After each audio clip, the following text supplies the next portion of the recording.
Next up is Jeffrey Hall. Jeffrey? Looks like he may have had to leave. Jay Bird.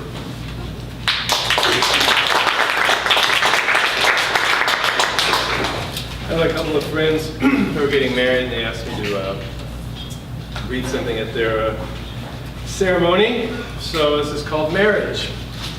When I got married 35 years ago now, it was a fairly uneventful event in my life. The wedding wasn't a wedding. The two of us went down to the coroner's office, or wherever it is you go, signed some papers, had the woman who officiated take a photograph of an Instamatic camera we bought on the way at Eckerd's. And even that was sort of an afterthought. We were out of condoms, and so killed two birds with one stone. The most prominent thing that the photograph is my bride's bright red lipstick. She was wearing big round sunglasses. I had a full beard. We were both wearing black. Nothing really stood out but her big mouth. I was 24 years old. My wife was 41. I was her midlife crisis. She was my quarter-life quandary. We hadn't known each other very long, a few months maybe. Her son introduced us. He was a handsome 22-year-old straight boy I'd met at a biker bar we young artist types hung out at. It was easy to get drugs on the patio there. He liked me a lot. Straight boys always liked me a lot. I baked him brownies. I showed up at his apartment and waited in the parking lot until he finished fucking whatever girl he'd picked up. He appreciated that. Perhaps I misread his appreciation. He introduced me to his mom because we both claimed to be bisexual artists. He thought we might hit it off. And he figured it might take some pressure off of his and my relationship. He was right, it did. My new girlfriend and I professed our bisexual artistic leanings to each other, but we were both a bit insecure about all of those things. Don't get me wrong, we had good sex. I mean, I was a 24-year-old Scorpio. I enjoyed sex with anybody. Sam, that's not her name, but that's what I'll call her. She did have a boy name, which helped, I guess. Sam was a visual artist. She did plaster face casts and body casts, as well as clothing cast in plaster of Paris, which she then attached to canvases and hung on the wall. She did a plaster cast of my cock. The strips of warm cement were quite a turn on. I let Sam read some of my stories. I had a banker's box full of them.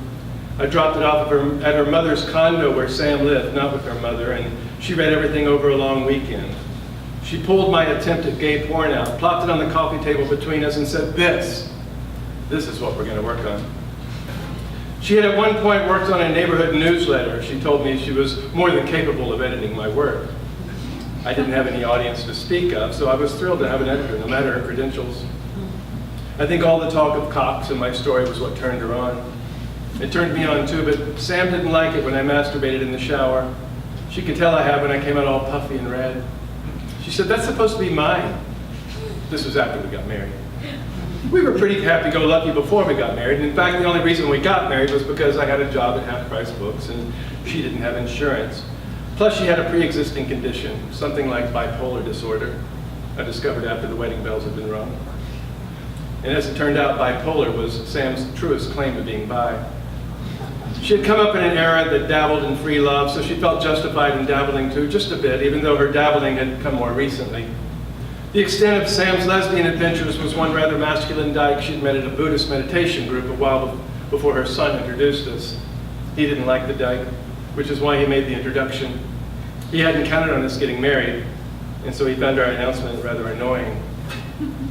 No one gave Sam and me their blessing, least of all her son. He stomped around and didn't speak to his mother for several months after we tied the knot. Her mother requested I not shave my beard because she was embarrassed at how young I looked standing next to her daughter, clean shaven. Sam and I didn't care. We were free-spirited bisexual artists. She didn't take my name, and I didn't take hers either. I didn't adopt her son, and he didn't call me his stepdad. In fact, Sam's son and I never really had a meaningful conversation again. That's why I didn't bother giving him a name in this story. But no sooner did Sam and I sign the marriage contract and the ink started to smear and fade and disappear. She expected more of me as her husband. For example, she expected me to save all of my seed for her. Also, she didn't like it too much when I was put in charge of the magazine section at Half Price Books and spent days organizing a huge pile of gay porn somebody's family member brought in and sold to us. I argued that it was my job. But we both knew she could never live up to the smooth, hard-bodied boys I was rushing off to work for, paging through day after day. I'm not sure Sam even got a doctor's appointment out of our marriage. It came and went so fast.